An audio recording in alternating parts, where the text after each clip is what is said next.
नमस्कार, जय गौ माता मित्रों। स्वागत है मेरे चैनल गो भारत पर। और मैं आपका साथी भवानी सिंह। अगर दोस्तों अगर आपने चैनल सब्सक्राइब नहीं किया है तो पहले मेरा चैनल ज़रूर सब्सक्राइब करें। और मेरी वीडियो अगर आपको अच्छे लगते हैं तो ज़रूर लाइक का बटन दबाइए। और आपके कोई क्वेश्चन है तो कमेंट बॉक्स में कमेंट करके पूछ भी सकते हैं। कोशिश करता हूँ मैं आपके प्रश्नों के उत्तर देने की। और आज का जो वीडियो है मैं बताना चाहता हूँ। जैसे ये हमारा बुल है, सामने खड़ा है, ये मिठूड़ा गिर नस्ल का अच्छा बुल है। तो आप देख सकते हैं कि आराम से कितना अच्छी तरह से, जैसे मैं इसको मसाज कर रहा हूँ तो इसको अच्छा लगता है। तो ये बहुत ही शांत स्वभाव का है। तो कई बार देखने में ये आता है कि मित्रों कि जैसे कई जो बुल या गायें होती है, कोई सी भी नस्ल की हो सकती है, तो उनका स्वभाव बड़ा आक्रामक होता है, बड़ी एग्रेसिव होती है गायें या बुल वगैरह। तो इसके क्या क्या कारण हो सकते हैं जो मुझे लगता है मैं आपके साथ वो शेयर करना चाहता हूँ आज। पहला कारण तो मेरे को सबसे बड़ा एक कारण लगा है, जैसा कि इंसानों में भी है और गायों में भी हम उसके साथ उसका कंपैरिजन कर सकते हैं। सबसे बड़ा कारण तो मेरे को ये लगता है कि एक तो अगर वो शुद्ध नस्ल का है तो वो कभी भी एग्रेसिव नहीं होगा, और होगा तो भी उतना एग्रेसिवनेस नहीं दिखाएगा नॉर्मल टाइम में। अगर उसको कोई ख़तरा होगा या उसको कोई लगेगा कि भाई यहाँ पे मेरे को एग्रेसिवनेस दिखानी ज़रूरी है तो ही दिखाएगा, बाकी वैसे वो दिखाता नहीं है। तो ये शुद्ध नस्ल की होती है, चाहे आप गिर नस्ल ले लें, चाहे आप कांकरेज। जैसे मैंने ऐसे ऐसे कई कांकरेज के बुल या गायें देखी है, जैसे बड़े आराम से आप गले लग सकते हो और कोई दिक्कत नहीं है उनको। तो ये भी है। तो कई लोग बताते हैं कि जैसे कांकरेज बड़ी एग्रेसिव होती है, गाय और बुल के नज़दीक जाने के तो हिम्मत भी नहीं करते। लेकिन आपने देखा होगा कि जो हमारे इधर रेबारी भाई पालते हैं वो बड़े मतलब आराम से बुल के बिल्कुल मतलब ऐसे गले लग जाते हैं। जैसे ये हमारी कांकरेज है, आप देख सकते हो, मैं गले लग सकता हूँ ऐसे, कोई दिक्कत नहीं है, कहीं से भी हाथ फेरूँ कोई दिक्कत है नहीं।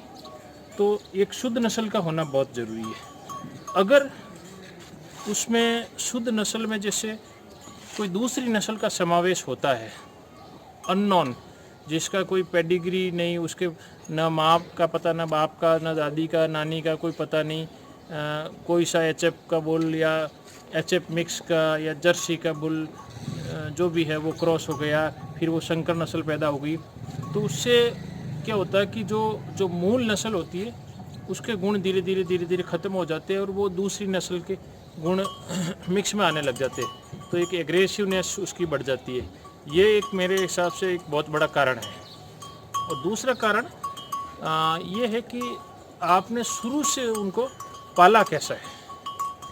जब शुरू से उनको आपने अच्छा रखा है, मतलब अच्छा रहने का मतलब, रखने का मतलब ये है कि शुरू से अगर वो आपके साथ रहे हैं और आपके अनुसार डल गए हैं, उनका जो स्वभाव आप पहचानते हो, तो उनकी एग्रेसिवनेस उतनी नहीं होगी। चाहे भले उसका बाद में, जैसे कई बार क्या होता है, कई लोग गायें खरीद के लेके आते हैं या बुल खरीद के लेके आते हैं, दूसरों से लेके आते हैं, लेकिन उसका स्वभाव शुरू से भी अच्छा होता है। तो क्यों, एक तो वो प्योर नस्ल का है, संकर नस्ल का नहीं है, दूसरा उसको शुरू से अच्छा रखा गया है।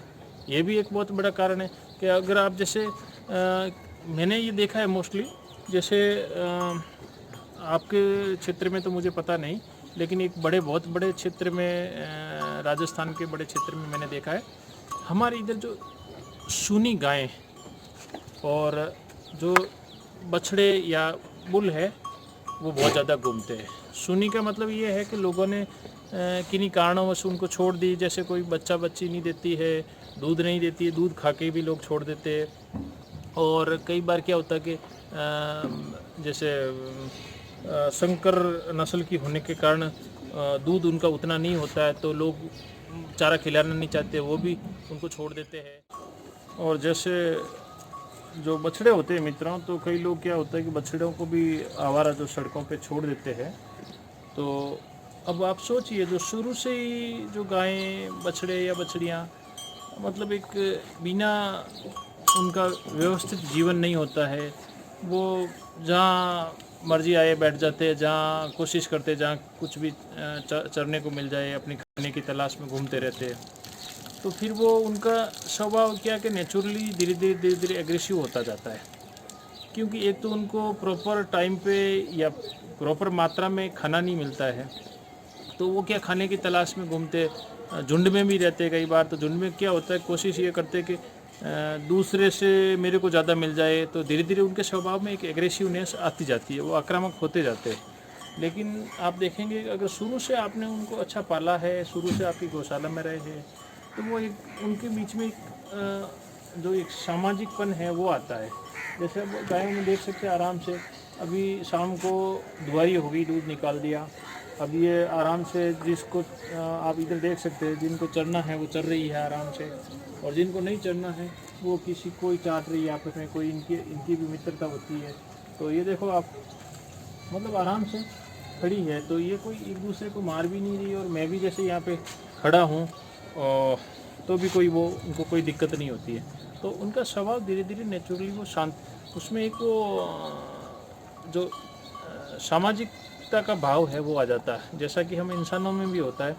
अगर शुरू से ही जैसे आपने देखा होगा कि कई बार क्या होता है, कोई व्यक्ति शुरू से परिवार से या मित्रों से कोई कटा हुआ रहता है, तो बाद में किसी से घुल मिल भी नहीं सकता।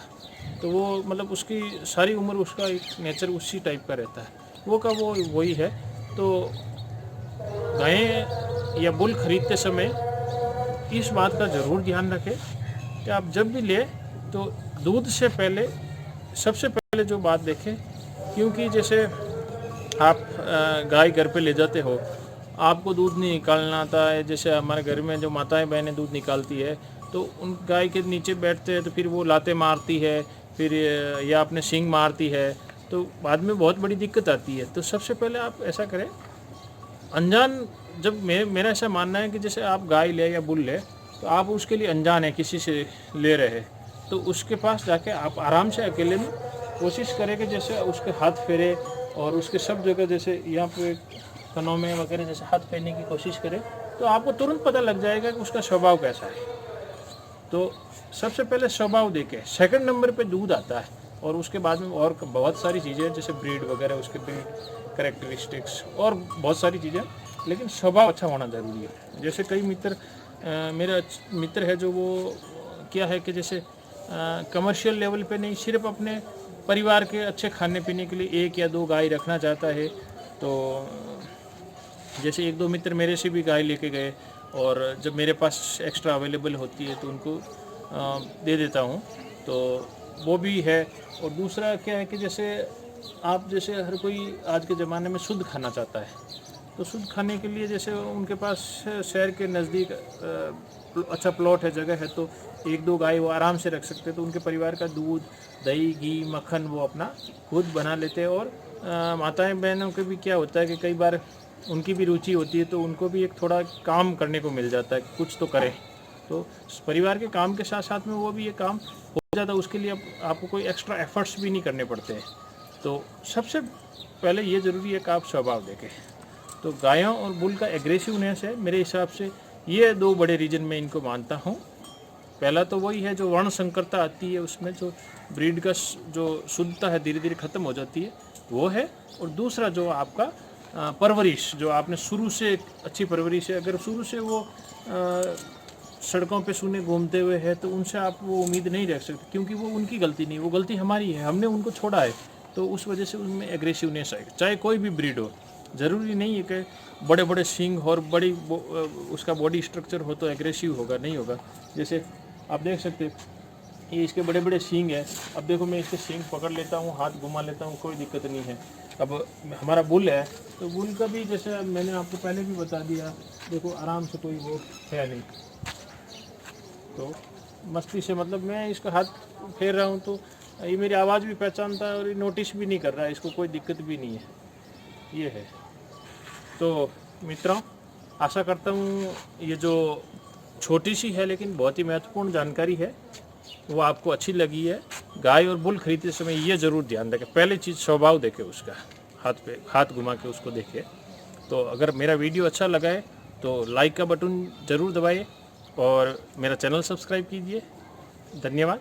जय गौ माता।